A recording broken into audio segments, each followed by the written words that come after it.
कि जिसको अपने जन की पीड़ा गीत वही तो गाएगा, जिसको अपने मन की पीड़ा राग वही दोहराएगा, जिसको अपने अपनों की पीड़ा राहें वही सुझाएगा। अखिल भारतीय श्री मीणा सामाजिक और शैक्षणिक समिति के निदेशक और अपनी सुयोग्यता, सादगी, सरलता और मजबूत इच्छा शक्ति के साथ विजनरी माइंड से इस संस्थान को इतनी सुंदर और श्रेष्ठतम स्थिति तक लाने वाले हम सब के आदरणीय श्री आर.डी. मीणा साहब से विनम्र निवेदन है कि आप पधारें और जय विनेश आदिवासी विश्वविद्यालय की कार्य योजना और आज की इस आयोजन पर महत्वपूर्ण रूप से अपनी बात रखें। आदरणीय आर.डी. मीणा साहब। कालाबदन जी की जयंती के अवसर पर आयोजित समारोह में हमारे मंचासीन मुख्य अतिथि के रूप में श्रीमान के.एल. मीणा साहब, आप सब लोग जानते हैं कि मीणा साहब को इस यूनिवर्सिटी को एक स्वरूप देने में, आगे बढ़ाने में लगातार आपका मार्गदर्शन और लगातार समय मिलता रहा है। तो सब में संस्था की तरफ से, समाज के सभी बंधुओं की तरफ से आपका हार्दिक स्वागत करता हूँ। श्रीमान जे.पी. मीणा साहब को पहली बार हमारे समारोह में आगमन हुआ है। मैंने रिक्वेस्ट की श्रीमान से, व्यस्तता रहती है दिल्ली और कई कार्यक्रम में, भारत सरकार में सचिव पद के ऊपर आप सेवानिवृत्त हुए, बहुत महत्वपूर्ण पदों को आपने सेवाएं दी। आज इस अवसर पर आप उपस्थित हैं। अखिल भारतीय सामाजिक शैक्षणिक सर, आपका हार्दिक स्वागत, हार्दिक अभिनंदन। बी.सी. मीणा साहब रिटायर्ड IRS अधिकारी, लगातार इस संस्था के प्रति लगातार योगदान रहा है। चाहे मैं अपने बालिका छात्रावास की बात करूं, कोटा के बालिका छात्रावास जयपुर की बात करूं, या जमीनी विद्यालय की बात करूं, मैं समझता हूं कि आप उन अग्रणी पंक्ति में हैं जिन्होंने इन संस्थाओं को आगे बढ़ाने में महत्वपूर्ण योगदान दिया। जय विनेश आदिवासी विश्वविद्यालय में जब स्टार्टिंग हम शुरुआती कर रहे थे, तब आपने इनिशियल स्टेज के ऊपर आगे बढ़ करके उसी मंच के ऊपर 5 लाख रुपए का चेक प्रदान किया था। बाकी सभी हमारे स्वयं के हमारे समिति के उपाध्यक्ष हैं, पदाधिकारीगण हैं, सम्मानीय हमारे सामाजिक बंधु बैठे हुए हैं, मंचासीन आनंदीलाल जी हैं, हंसराज जी हैं, हमारे जयपुर की टीम में हरिनारायण जी हैं, उनके साथ में पूरी टीम जिस प्रकार से इस सारे आयोजन को संभालने के लिए आई, जयपुर से आना हमेशा आना, पतराम जी हैं। ये बहुत बड़ी बात होती है किसी समाज के डेडिकेशन के रूप में। और अब हमें ये भी और भी एक गवर्निंग काउंसिल के रूप में आपका सदस्य कैलाश जी काल्डा, सोच रहे हो मेरा नाम तो भूल गए सब, मेरा नाम तो लिया ही नहीं कैलाश जी का। तो कैलाश जी आप सबकी टीम का निश्चित रूप से काफ़ी बड़ा योगदान है। हमारे सारे RS अधिकारी हैं, हमारे समाज के बंधु हैं, आज बालिकाएं हैं, हमारे अध्यक्ष हैं, सबका नाम लेना चूँकि काफ़ी सब लोग अधिवक्ताओं को बोलना है, इसलिए मैं सभी को संबोधित करता हूँ। विशेष रूप से उन बालिकाओं का, छात्र छात्राओं का भी हार्दिक अभिनंदन करता हूँ जिनको हम हर साल एक परंपरा के रूप में सम्मानित कर रहे हैं और आज भी सम्मानित करने जा रहे हैं। हमारे जो छात्र छात्रा हैं, मैं जब इसकी रिजल्ट शीट को देख रहा था तो 90% से एबव मार्क्स वाले लगभग 56 में से आधे से ज़्यादा बच्चे हैं। आर्ट्स में भी हैं, कॉमर्स में भी है, साइंस में भी है। ये हमारे समाज की बहुत बड़ी प्रतिभा है। मैं आपका भी स्वागत अभिनंदन करता हूँ। और चूँकि ये प्रोग्राम आप लोगों के लिए ही है, अभी मैं बाद में जय विनेश आदिवासी विश्वविद्यालय के बारे में संक्षेप में और बात करूँगा। और आज मैं अभिनंदन भी करता हूँ और मैं आभारी हूँ कालाबादन जी के परिवार का, गीता जी का, पूरे परिवार का। ये आप हमेशा हमको समय देते हैं और आपकी उपस्थिति हमारे लिए बहुत बड़ा काम है। आपका जो समय है हमारे लिए बहुत बढ़िया है। इसी से कालाबादल जी की प्रेरणा से ही हम आज यहाँ तक पहुँचे हैं और आपकी उपस्थिति हमारे मनोबल को लगातार बढ़ाती रहती है। इसलिए मैं पूरे परिवार का, सागर भी है, आप भी हो, मैं आपका बहुत स्वागत करता हूँ, अभिनंदन करता हूँ। और ये उपस्थिति ही इस जेमिनी आदिवासी विश्वविद्यालय को लगातार आगे बढ़ाने का योगदान निश्चित रूप से देती रही।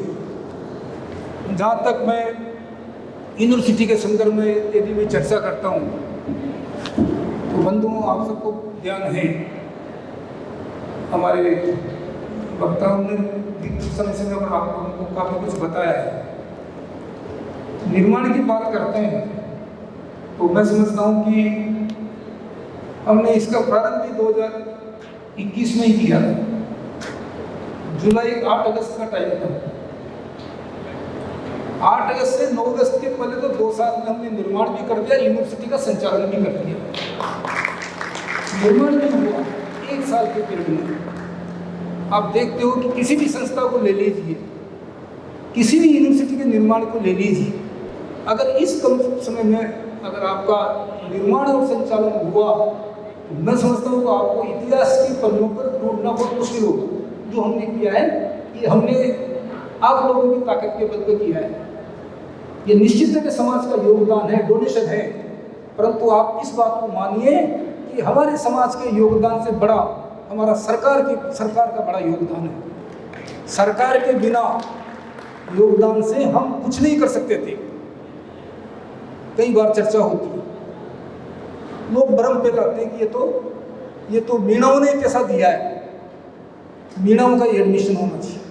आप भी जानते हो, पढ़े लिखे, और मैं तो ये कहता हूँ कि ये भ्रम फैलाने वाले सामान्य गांव के लोग नहीं है। ये भ्रम फैलाने वाले वो लोग होते हैं जो शिक्षित होते हैं, सबसे बड़ी पोस्टों पर होते हैं। ये सोचने की विषय है। यूनिवर्सिटी का प्रारंभ हुआ, एक पारित हुआ, 50% की रिजर्वेशन को लेकर के पूरे हालात में, पूरे भारत में भ्रम फैला दिया। आपने मीणाओं ने दिया है पैसा, मीणाओं का एडमिशन होना चाहिए, ये तो 12% पे एडमिशन देंगे, किस प्रकार से क्या करेंगे। आज सबके दिमाग में क्लियर हो गया। जब हमने बोम की मीटिंग की तो पहला प्रस्ताव लिया हमने कि हम 50% जनजाति को आरक्षण देंगे।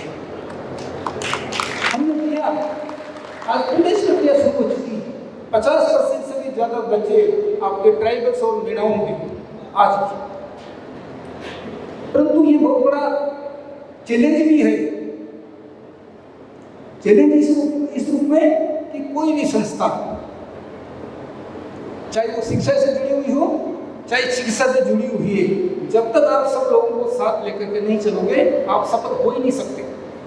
आप चलने के पहले रुक जाओगे, शुरू करने के पहले बंद हो जाओगे।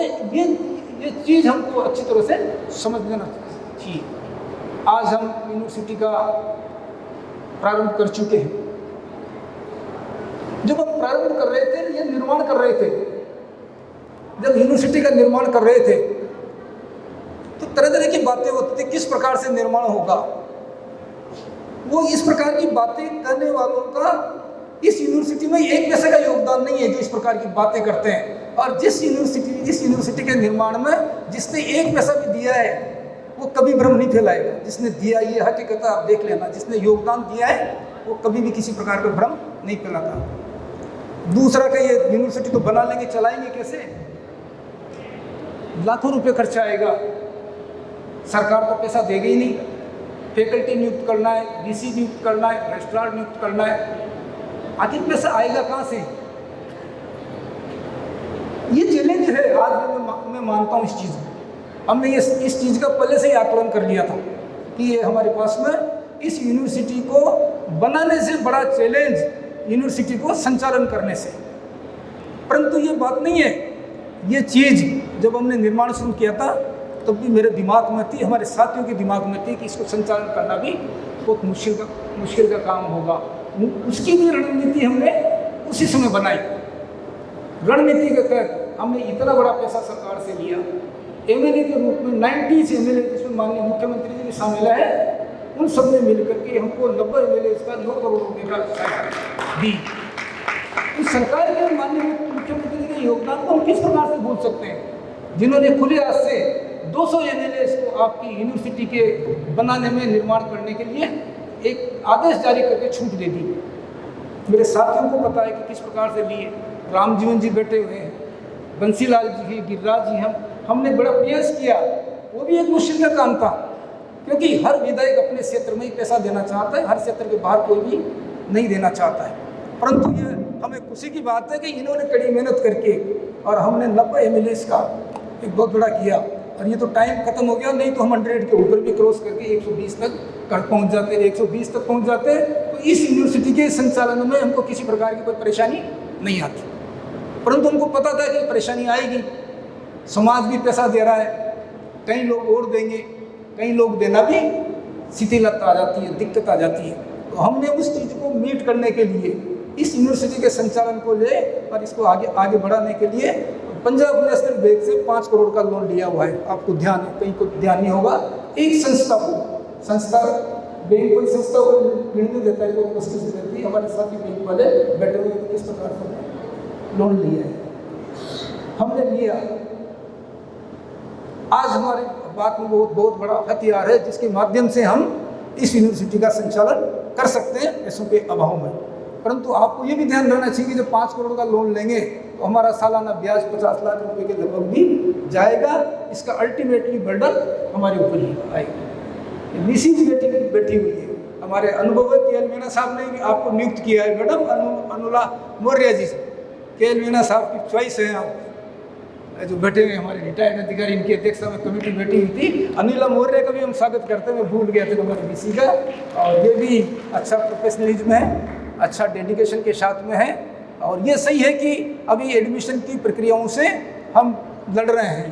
पहले यूनिवर्सिटी करती है, एडमिशन होना बहुत मुश्किल का काम होता है, एडमिशन की प्रक्रिया। और विशेष रूप से इस हाड़ौती संभाग में, कोटा संभाग में एडमिशन का सब ग्रामीण क्षेत्र से जुड़े हुए हमारे साथी लोग भी जानते हैं कि यहाँ का बच्चों की और यहाँ के अभिभावकों की, यहाँ की कॉलेज की स्थिति है कि कॉलेज में कोई जाना ही नहीं चाहता। क्लास होती नहीं है, एनरोलमेंट होता है, एडमिशन होता है, लास्ट में एग्ज़ाम देने जाते हैं और डिग्री ले लेते हैं। कोई पढ़ाई नहीं, कोई क्वालिटी नहीं। अल्टीमेटली उसका झटका मिलता है आपको रोजगार के रूप में। आप कंपटीशन में बैठ लो, आप कभी सफल नहीं होंगे, क्योंकि क्लास तो ली नहीं आपने, पढ़ाई तो आपने की नहीं, कहाँ से आप आओगे। प्राइवेट सेक्टर में जाओगे तो आपका किसी प्रकार का कोई पर्सनैलिटी डेवलपमेंट हुआ नहीं, इंटरेक्शन बच्चों के साथ हुआ नहीं, क्लास में गए नहीं, आपको मार्गदर्शन जो प्रोफेसर से मिलना चाहिए, तो फैकल्टी से मिलना चाहिए, वो नहीं मिला। अल्टीमेटली उसका रिजल्ट ये होता है कि आपको रोजगार किसी न किसी रूप से प्रभावित होता है। हमने इसको लड़ने के लिए आपके दूसरे कोर्सेज में भी नहीं जाते हैं। आप क्या प्राइवेट यूनिवर्सिटीज़ ले लो, प्राइवेट कॉलेज ले लो, या गवर्नमेंट कॉलेजेज में ले लो। हमने उससे लड़ने के लिए हमारे पास में टेलीफोन आता है कि साहब हम तो एडमिशन लेना चाहते हैं, परंतु हम क्लास में नहीं आएंगे।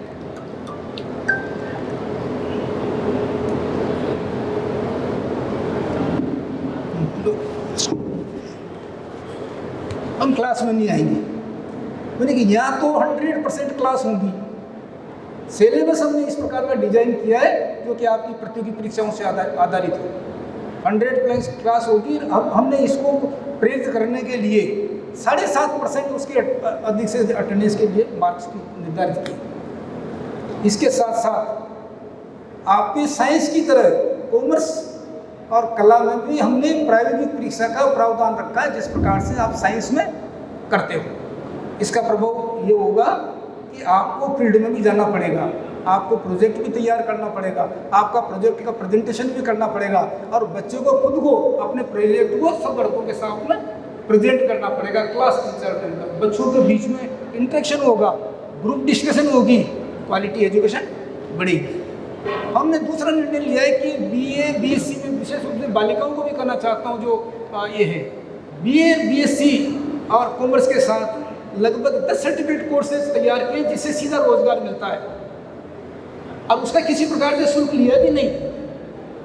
BCom BSc लगातार उसकी जो बेटेक्स में सारी चीज़ें फाइनल हो गई है।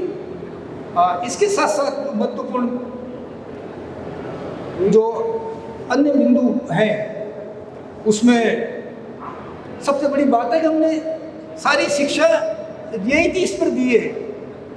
हमारे जो फीस का जो स्ट्रक्चर है बहुत कम है अन्य प्राइवेट यूनिवर्सिटीज़ की तुलना में। और यहाँ तक कि आपके बीएससी के स्टूडेंट को मैं कहना चाहता हूँ, बीएससी स्टूडेंट जिनका आप जानते हो हर का नीट में एडमिशन नहीं होता है, हर आदमी डॉक्टर नहीं बन पाता है, उनके लिए फिजियोथेरेपी का हमने नया कोर्स शुरू किया है। फिजियोथेरेपी की राजस्थान सरकार की फीस 85,000 रुपये है और आपकी JMNS आदिवासी विश्वविद्यालय ने फीस रखी है केवल 50,000 रुपये। मतलब सरकार से भी आपने कम फीस का निर्धारण किया है। और विशेष रूप से वो बच्चे जिन्होंने संभाग में हर इसमें टॉप किया है उनके लिए भी 50% छूट का प्रावधान रखा है। और मैं इन बच्चों को भी कहना चाहता हूँ जिनको हमने आज पारितोषिक ले रहे हैं, ये ले रहे हैं, आपके 50-60 बच्चे हैं, यदि आपको JMNS आदिवासी विश्वविद्यालय में आप प्रवेश लेते हैं तो आपको 50% इसकी शुल्क में छूट मिलेगी। इन बच्चों को भी जो आज पारितोषिक ले रहे हैं और यदि JMNS विश्वविद्यालय में किसी रूप में किसी भी फैकल्टी में किसी भी सब्जेक्ट में लेना चाहते हैं तो आपको उसमें भी छूट का प्रावधान होगा। तो हमने काफ़ी व्यापक रूप से छूट का प्रावधान करते हुए और इस यूनिवर्सिटी को आगे बढ़ाने का प्रयास कर रहे हैं। हमारी कोशिश होगी कि ये यूनिवर्सिटी एक अच्छी यूनिवर्सिटी बने, एक बेहतर यूनिवर्सिटी बने, एक क्वालिटी एजुकेशन वाली यूनिवर्सिटी बने और ये यूनिवर्सिटी रोजगार के स्रोत के रूप में जानी जाए। अभी हमने MOU किया है, ये पहली यूनिवर्सिटी होगी जिसने यूनिवर्सिटी के प्रारंभ में केवल मात्र 2 महीने में 10 संस्थाओं से MOU किया है आप लोगों को बच्चों को रोजगार देने के लिए। KL मीना साहब के सानिध्य में काम हुआ है, संरक्षण में काम हुआ। 5 कंपनियां तो ऐसी जो राजस्थान की वर्ल्ड क्लास है, 3 5 स्टार होटल्स हैं। होटल्स का बहुत बड़ा स्कोप है, बच्चे आ नहीं रहे। आपके होटल मैनेजमेंट का इतना बड़ा स्कोप है कि आगे आने वाले कोटा में आपको होटल मैनेजमेंट का आपके मैनेजर के रूप में, रिसेप्शनिस्ट के रूप में, आपके हाउस कीपिंग के रूप में ज़बरदस्त आपको रोज़गार मिलेगा। आप केवल रीट और दूसरी परीक्षाओं के पीछे ही घूम रहे हो और उसमें आप लोग टाइम खराब करते हो। तो रोज़गार के लिए आपको कहीं न कहीं प्रोफेशनल कोर्सेज से जुड़ना पड़ेगा। 4 प्रोफेशनल कोर्सेज बच्चों हमने शुरू कर दिया। कंप्यूटर की बहुत बड़ी कीमत है, कंप्यूटर के बिना आपको कहीं पर भी नौकरी मिलने वाली नहीं है। आप किसी भी प्रकार की इतना डिग्री ले लीजिए पर कंप्यूटर का ज्ञान आपको जरूरी है। लाइब्रेरी साइंस की इतनी बड़ी स्कोप है, आपका फिजियोथेरेपी का है, तो कई सारी जो चीज़ें हैं उन सबको जोड़ करके मैं तो इतना ही कहना चाहूँगा कि ये यूनिवर्सिटी एक समय में, अभी ज़्यादा नहीं है, एक समय में इस यूनिवर्सिटी में जो प्रवेश होगा उसकी लंबी चौड़ी आपको क्यों लगने वाली है, क्योंकि हम क्वालिटी एजुकेशन की बात करते हैं, हम एम्प्लॉयमेंट की बात करते हैं और ये क्वालिटी एम्प्लॉयमेंट की बात हम आपको आधी फीस के ऊपर करवा रहे हैं। क्योंकि हमने क्लियर कर दिया कि हमारा उद्देश्य व्यवसाय करना नहीं है, हमारा उद्देश्य सामाजिक सरोकार के अंतर्गत काम करना है। उस सामाजिक सरोकार के साथ हम न केवल समाज की सेवा करेंगे बल्कि सभी वर्गों की सेवा करना ये हमारा संकल्प है। इस JMNS आदिवासी का मिशन है, इस JMNS आदिवासी का विजन है और इसी विजन के साथ में हम चलते रहेंगे। हमें समाज का भी भरपूर सपोर्ट मिलता रहना चाहिए क्योंकि आप लोग ही हमको ताकत देते हो, आप ही हमको एनर्जी देते हो। जब समाज के प्लेटफॉर्म के ऊपर ही हमारे ऊपर चिट्टाकसी होती है, नेगेटिव रूप में होती है, वो भी पूर्वाग्रह से प्रेरित होती है, तो हमको दुख होता है। हम तो कमेंट्स नहीं करेंगे, करते भी नहीं है। हमारा उद्देश्य कभी कमेंट्स करना, उस क्रिया प्रतिक्रिया में कभी जाना होता भी नहीं है।